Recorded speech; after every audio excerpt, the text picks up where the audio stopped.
into our Wednesday along with high wind gusts. We're also tracking the potential of severe weather early Wednesday morning, followed by a cool down Thursday. I'll have all the details on your forecast coming up. Right now on News Channel 6 at 7, the latest on a plan that would dramatically alter the downtown streetscape. Commissioners weighing in today. Plus, why some college students are spending their spring break mentoring high school students. We'll take you there and show you the unique program. And a plan that would give tax credits to those who help children who aged out of the state's foster care system. Why supporters say the program is so important. As your News at 7 starts now. Live from Television Park, this is WJBF News Channel 6 at 7. Good evening, everyone, and thanks so much for joining us. I'm Dee Griffin. Coverage you can count on begins at 7 with a meeting happening right now in Aiken. The Aiken County Council is considering a measure that would officially terminate its contract with the Wagner Fire Department. And back in November, the County Council voted to terminate its contract with the department after some concerns about where the money was going. We'll have much more on this situation coming up tonight on News Channel 6 at 10 and 11. Augusta leaders are looking for ways to ease the burdens of parking by downtown street projects. Graham Lee looks at the potential solutions. With ongoing construction, parking downtown has recently been hard to come by, but city leaders say it will be worth the wait. Any type of improvement to our downtown corridor is a bonus. I think the biggest thing is just making sure that communication is there. We have business owners that have been here for years. Need to make sure that we include them in the process, and we're doing that now. You got it. You guys have the floor. Tuesday, commissioners voted unanimously to have the administrator's office and traffic engineers work together to find the best solution. Part of the plan calls to make Reynolds and Ellis Streets into one-way roads, which some say could be a solution to an ongoing problem. This has been going on for a while, where on Reynolds Street and Ellis too, you have half of Ellis Street where you can go, it's only one way, and then other parts of Ellis Street, you have traffic going both directions, so it is confusing. We do need to make sure that those roads do become one way. Another plan will look at better enforcement of the 2-hour parking limit downtown. City leaders say they would support using paid parking in the area. If anything, it will keep from the ride and share from happening. That way, when they decide to park their car at 8 a.m. in the morning and then they don't come back and pick their cars up until 5 p.m., I don't think they'll want to pay that on a daily basis if there's paid parkings. I think it's long overdue. It's not any area you can go to around the state or outside of the state that their downtown corridor doesn't have paid parking. So I think it's just another one of those aspects of just maturing and moving to a different level of things.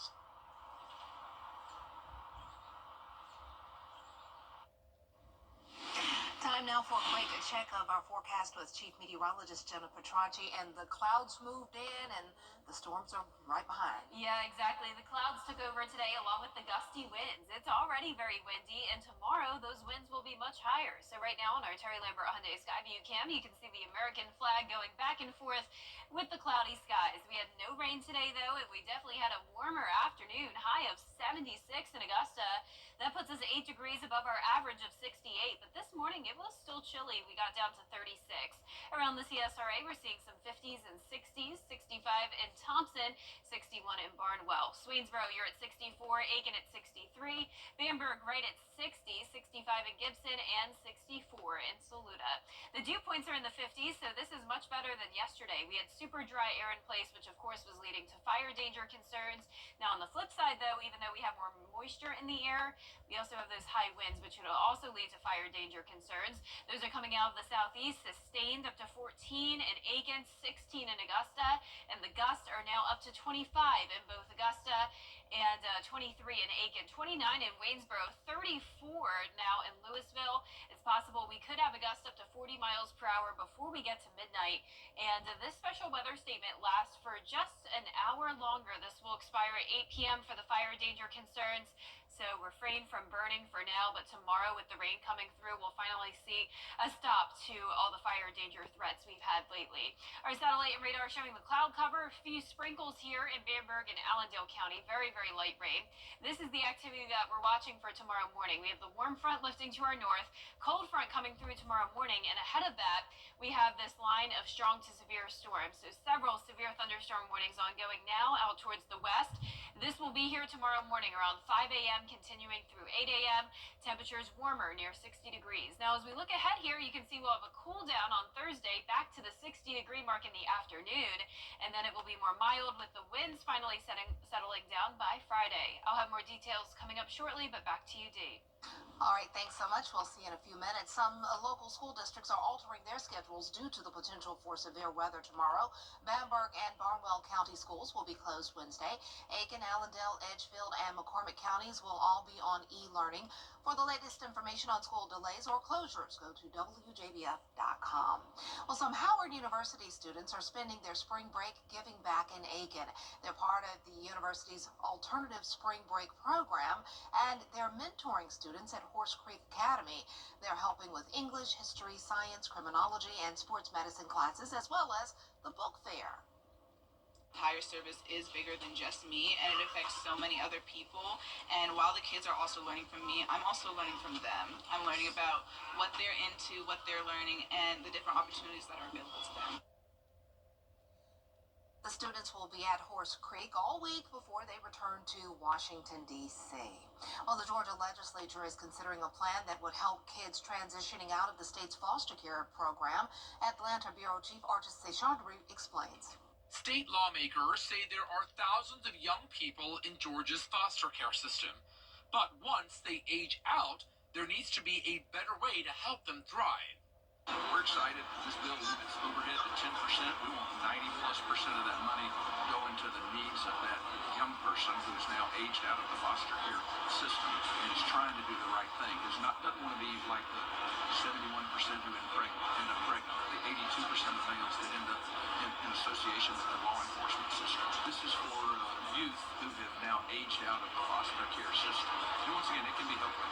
Getting that high school diploma that you didn't quite finish because maybe you were over 40% of foster kids actually have to be moved from more than one foster home. While there has been some headway for streamlining the adoption process, House Bill 136 would help foster children by allowing a tax credit for people willing to make a donation.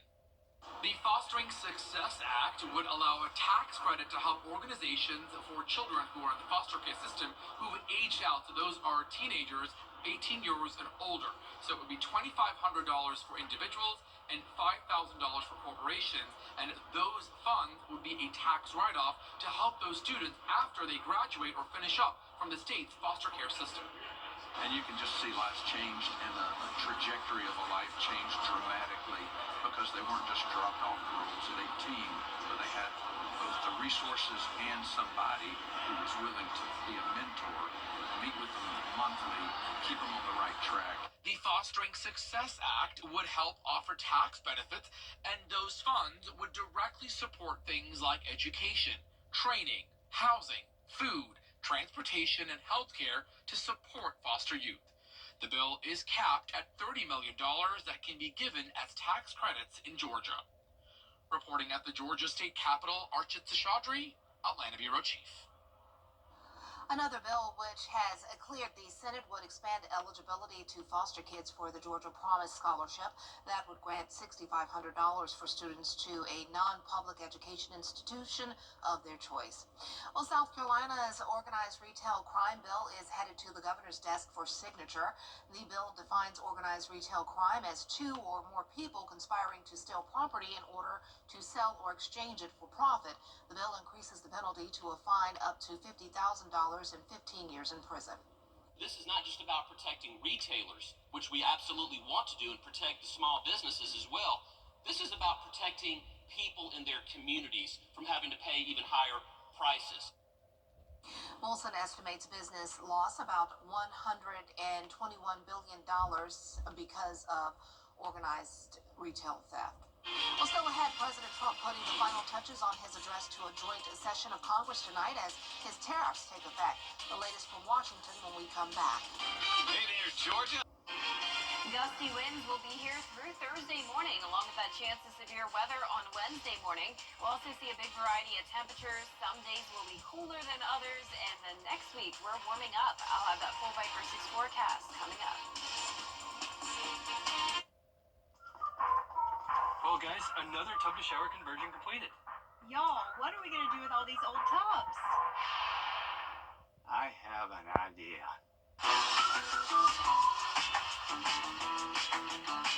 Join the Bathfitter family today with 0% interest financing for 24 months. How many more tub mobiles does Dad can have us build? Call Bathfitter today for your free in-home estimate. Years ago, I lost my father. Now, your most accurate forecast with WJBF Live Viper 6. Welcome back. I hope you enjoyed your Tuesday. It was a warmer day, made it into the mid-70s, and also a breezy one. The winds have been coming in strong up to 30 miles per hour for those wind gusts. And as for Live Viper 6, we're dry other than a few sprinkles here in Bamberg County.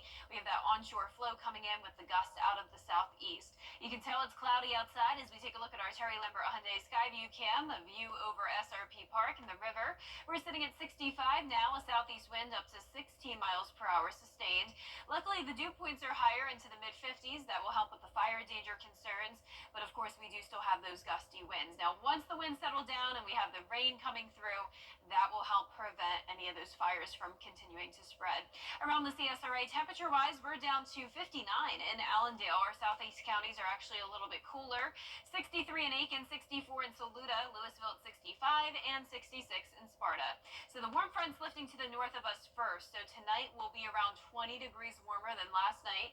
Then the cold front comes through tomorrow morning. And right now, this is bringing a line of severe thunderstorm warnings across Mississippi and now passing into Alabama. So you can see we have those severe thunderstorm warnings and even a couple red polygons here indicating tornado warnings. So this is a powerful line, unfortunately, for New Orleans and all of the Gulf Coast that celebrates Mardi Gras.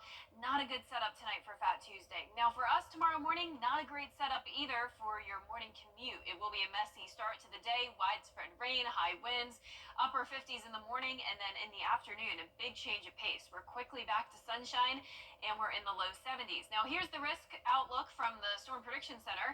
Notice some of our counties not included, and then we just have a marginal risk for places like Columbia County.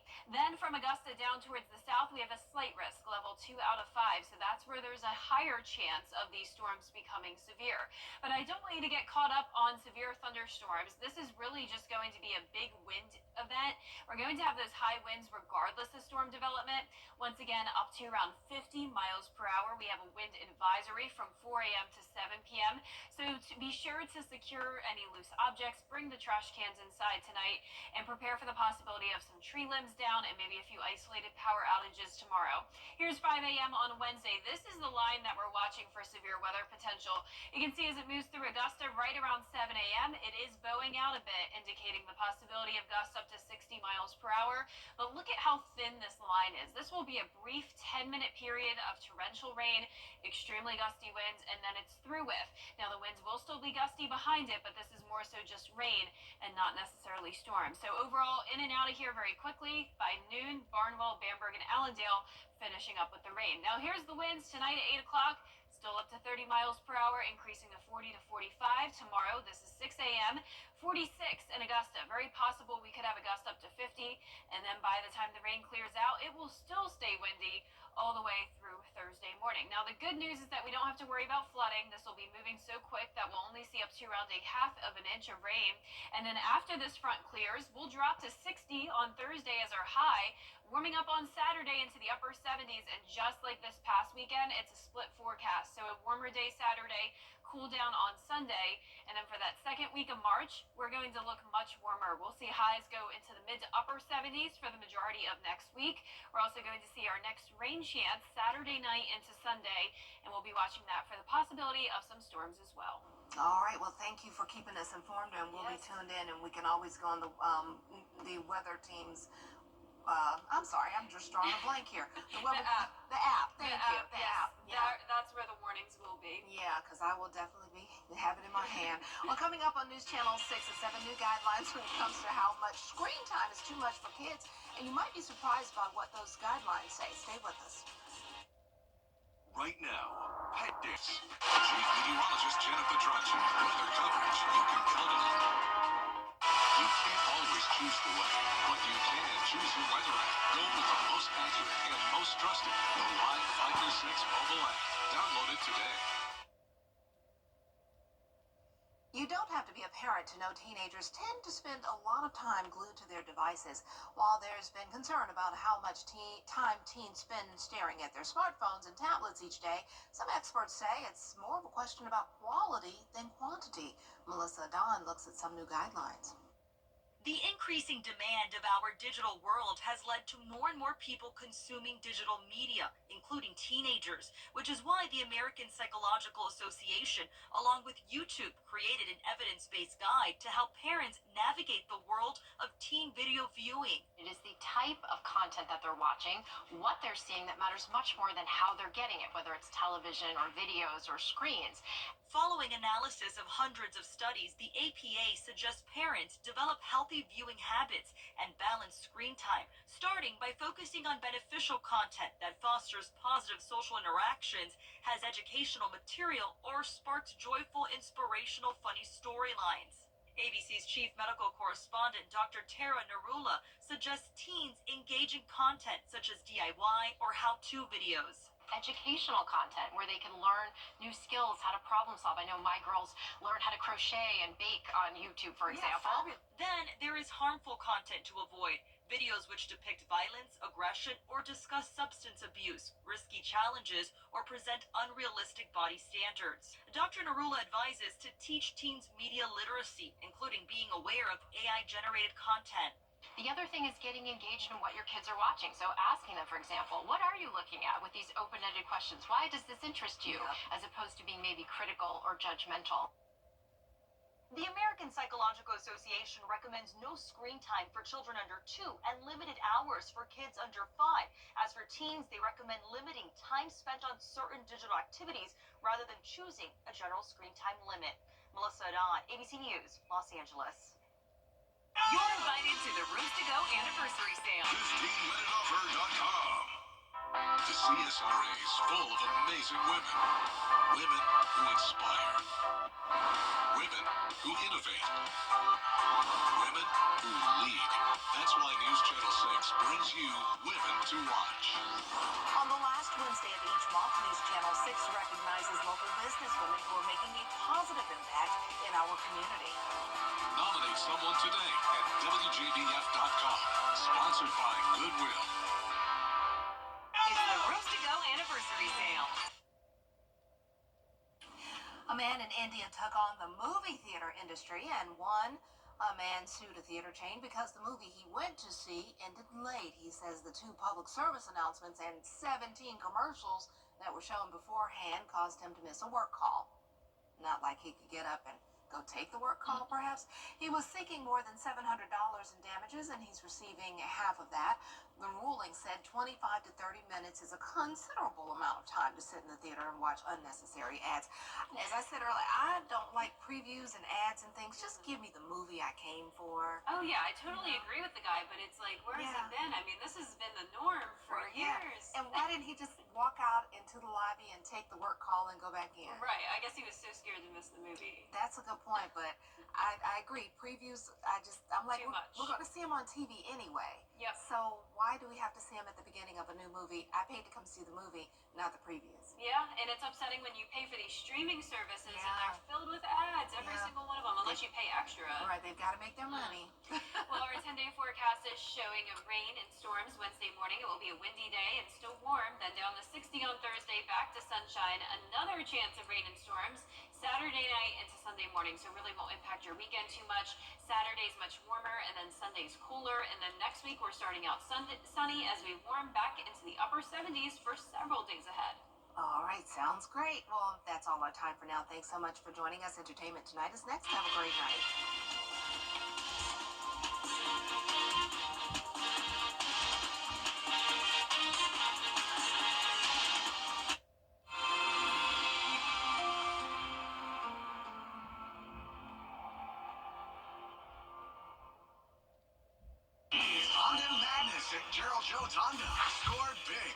Drive a new Honda. Get slam dunk savings before the clock runs out on Honda Pilots, Accords, Civics, Prologues, and hundreds of pre-owned vehicles. Plus, you'll feel like a champion with 2 years complimentary maintenance and no payments till summer. Ready to pass on your current ride? Let us buy it. And if you're ready for a new ride, it's game time. Fast break to Honda Madness at Gerald Jones Honda. I'm Leanna. This is my new home. After running through college, buying a home was the right option for me. Security Federal made it so easy. They handled everything on the financing side. I had all the time I needed to just focus on buying the house, finding the house. Buying a home has always been a goal of mine, and I'm really thankful to Security Federal for making that possible.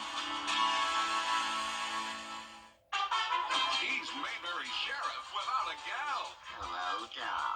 Will Andy go a courting with Bachelorette number 1? She's a real nice lady, Pa. Number 2? Oh, that girl can do everything. Or number 3? I'm getting goosebumps just thinking about it. Play along in the game of love. Just think, one of them might be the next Mrs. Andy Taylor. On the Andy Griffith Show. Weeknights starting at 8 on MeTV. WJBF 6.2. Black excellence.